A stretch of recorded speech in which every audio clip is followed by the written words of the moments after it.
So it's a big week clearly for Indian diplomacy. Prime Minister Narendra Modi is undertaking his first ever state visit to the United States in his 9 years as Prime Minister. Remember, he's been here 6 times in the last 9 years ever since he assumed prime ministership. But this is the first time that he will be the recipient of all the pomp and ceremony and the grandeur of a state visit. There's going to be the state banquet that's going to be hosted at the White House. That's going to happen on Thursday. But before that, first he comes here to New York City, to the Big Apple.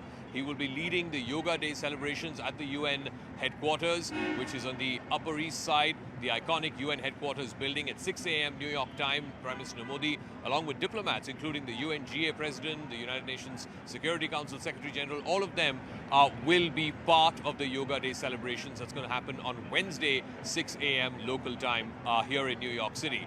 Also, a whole bunch of substantive deals, particularly in defense technology, are going to be signed. The big one, of course, being the GE jet engine deal for the 414 GE jet engines, which are going to be manufactured in India. There's going to be a great degree of technology transfer as well as part of that deal. We're given to understand that by value, close to 80% of value of the jet engine will be transferred, and the technical know-how will be transferred to the Indian counterparts. Also, the other big deal in the defense realm, which is expected, happens to be the Predator armed drone deal.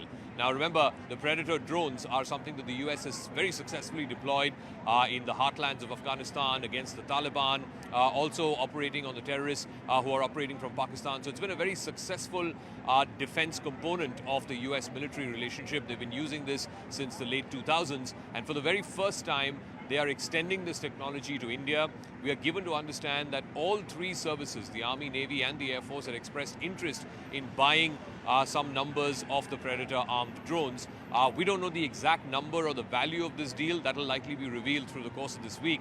But I think it's going to be substantive that for the first time, an unmanned aerial vehicle deal of this nature is being signed between the United States and India. And of course, the commercial partnership will also be extended. There are a whole bunch of CEOs that the Prime Minister will be meeting, both here in New York as well as, of course, in Washington, D.C. He will also be taking part in a US IPF event as well. So it's going to be a packed itinerary for the Prime Minister over the next 3 days, both here in New York as well as in Washington, D.C.